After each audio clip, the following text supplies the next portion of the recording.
Hadir di MAPI, selamat siang Ibu dan teman-teman semua. Mari kita berdialog.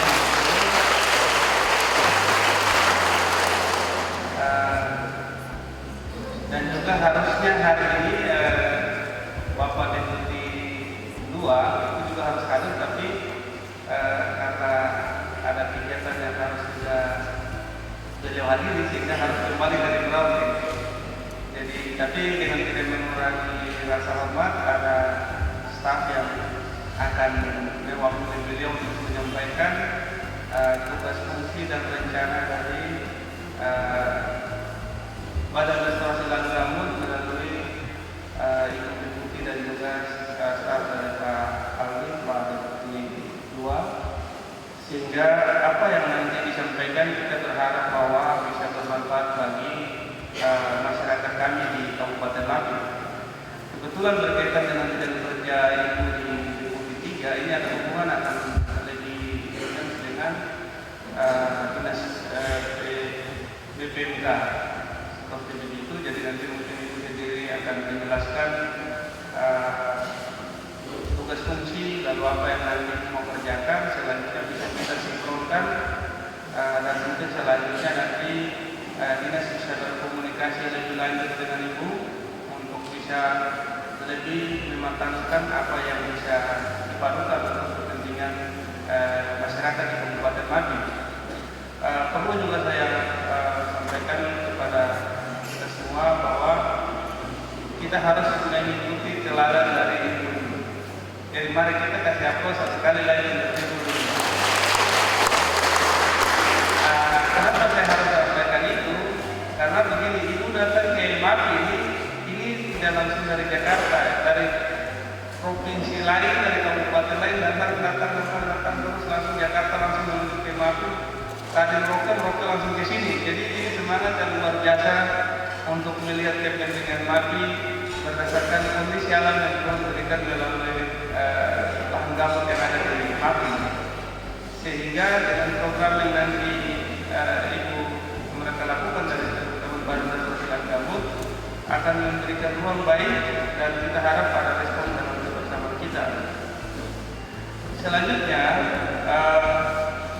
melalui Ibu Deputi inilah memberikan kami ruang Kabupaten MAPI untuk bisa mewakili juga Indonesia untuk ke Jerman. Jadi mari kita kasih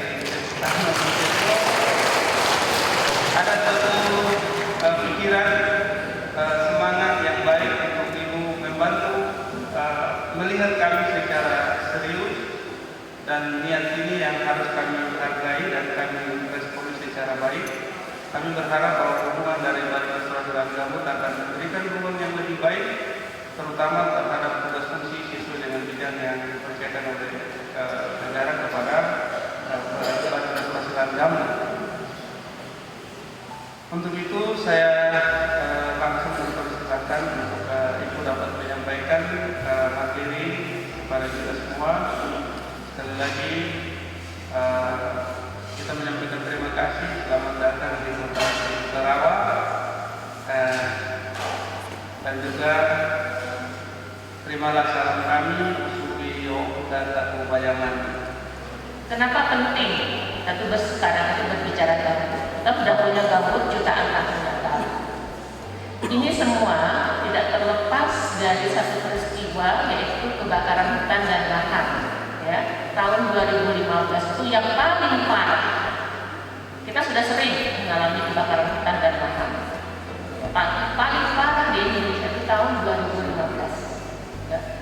kalau ibu dan bapak pernah mengalami, paling jelas bagi kita itu adalah penundaan penerbangan.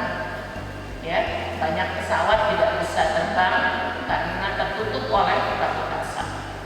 Kita juga mungkin pernah mendengar, mungkin di Maluku tidak, di Papua tidak terlalu, tapi di Sumatera dan Kalimantan itu anak-anak, ya, ibu-ibu hamil, lansia harus diungsikan karena memang tidak mungkin lagi mereka bisa menghirup udara segar. Sekolah-sekolah diliburkan. Ya. Nah, kebakaran hutan dan lahan, khususnya yang terjadi tahun 2015 itu ada pada kurang lebih 2,6 juta hektar areal di seluruh Indonesia. Kalau dihitung kerugiannya, itu Bank Dunia pernah menghitung, itu kerugiannya adalah 221 triliun hanya dalam 4 dan 5 bulan. Jadi kebakaran itu antara bulan Juni sampai dengan Oktober, ya, parah-parahnya kebakaran. Itu kerugian kita itu 221 triliun. Sebagian besar sekitar 120 triliun itu adalah kerugian di sektor pertanian dan kehutanan. Ya, banyak area-area pertanian terbakar, area kebun terbakar, ya, hutan terbakar.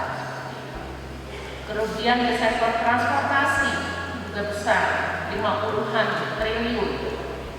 Kerugian maskapai penerbangan itu luar biasa sekali karena delay, ya, batal terbang dan segala macam.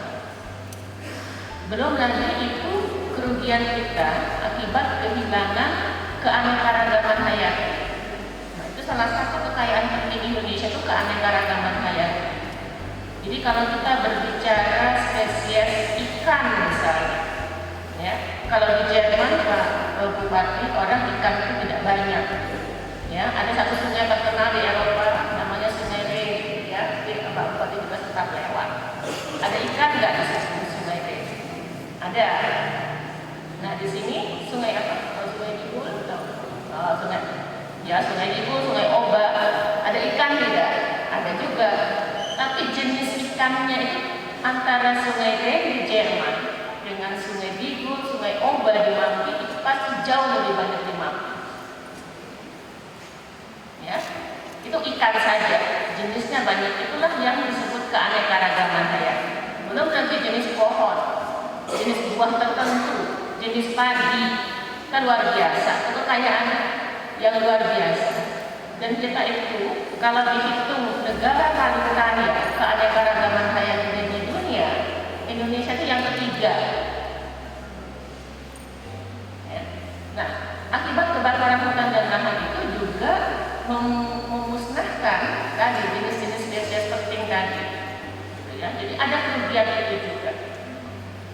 Nah, jadi itu kurang lebih kerugian itu sangat besar, ya, pada ekonomi kita, sehingga pada kurun waktu itu kita mengalami perlambatan pertumbuhan ekonomi, ya, 1,9% menurunnya.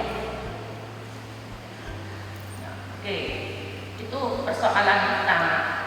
Persoalan kedua, ketika kebakaran hutan dan lahan itu adalah pada politik regional di Asia Tenggara. Mungkin sudah tahu juga bahwa negara tetangga, terutama Singapura, Malaysia, ya, itu berkali-kali menyampaikan protes kepada Indonesia.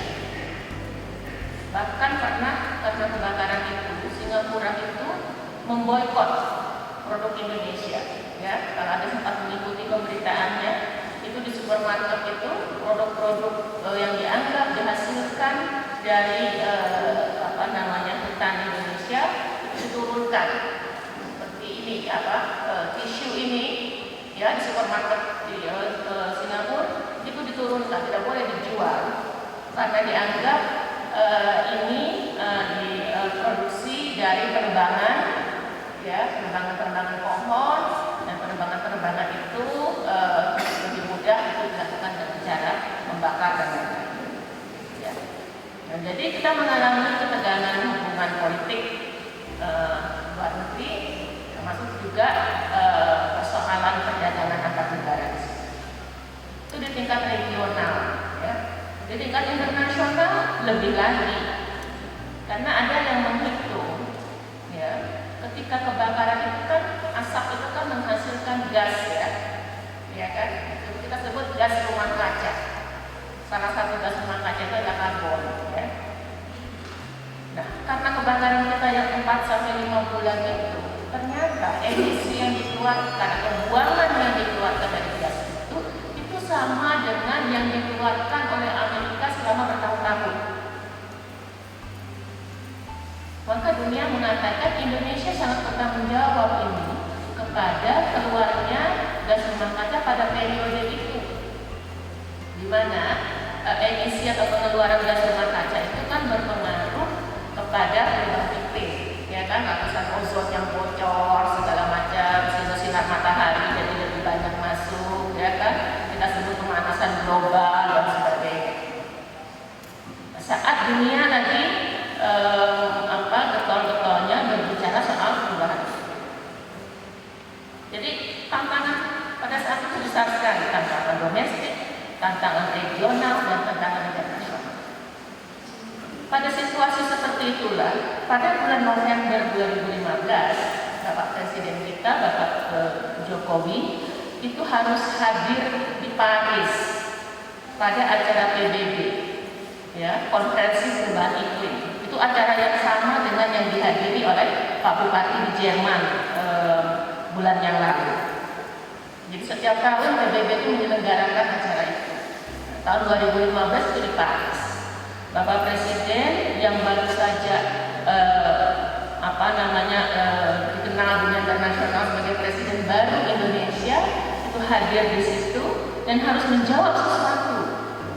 Jika internasional mempertanyakan Indonesia bagaimana ini kebakaran luar biasa dan lain-lain. Dan disitulah kita harus salut kepada beliau karena beliau berani mengatakan bahwa kami berkomitmen untuk tidak lagi mengulangi. Ya, nah, itu dicatat. Ya, makanya Pak Bupati ketika presentasi itu banyak beberapa orang yang melihat itu, mereka mencatat perkembangan apa yang terjadi setelah 2015. Bapak Presiden menyampaikan komitmen bahwa kami tidak akan lagi mengulangi hal tersebut. Dan disitulah Bapak Presiden mengatakan salah satu cara untuk tidak lagi mengulangi kebakaran hutan dan lahan itu adalah dengan mengurus lahan gambut dengan baik. Ya, untuk bertanya apa hubungannya dengan lahan gambut? Ya kan? Tadi di awal saya mengatakan dari 2,6 juta hektar area terbakar tahun 2015 itu 800 ribuan hektar atau 34% itu berasal dari lahan gambut. Ya, jadi penting kan, signifikan kita bicara lahan gambut itu dalam upaya mengurangi kebakaran hutan dan lahan. Nah, kebakaran di lahan gambut itu berbeda dengan kebakaran di tempat-tempat yang lain, di lahan-lahan mineral. Kalau lahan-lahan mineral ada seperti itu, kalau terbakar kita siram selesai, mati apinya. Tapi kalau lahan gambut itu kan unik. Kalau bahasa sederhananya kan dia adalah tanah yang belum jadi, masih berproses, ya, penguraian daun-daun, pohon-pohon itu belum selesai, ya, belum selesai, masih banyak di dalam tanahnya. Jadi kalau dia terbakar di atas itu, di bawah itu nanti akan masuk api itu. Mungkin dari atas tidak terlihat, tapi di bawah, dan itu memadamkannya susah karena apinya di bawah, gitu ya. Nah, jadi perlu perhatian khusus pada lahan gambut tersebut.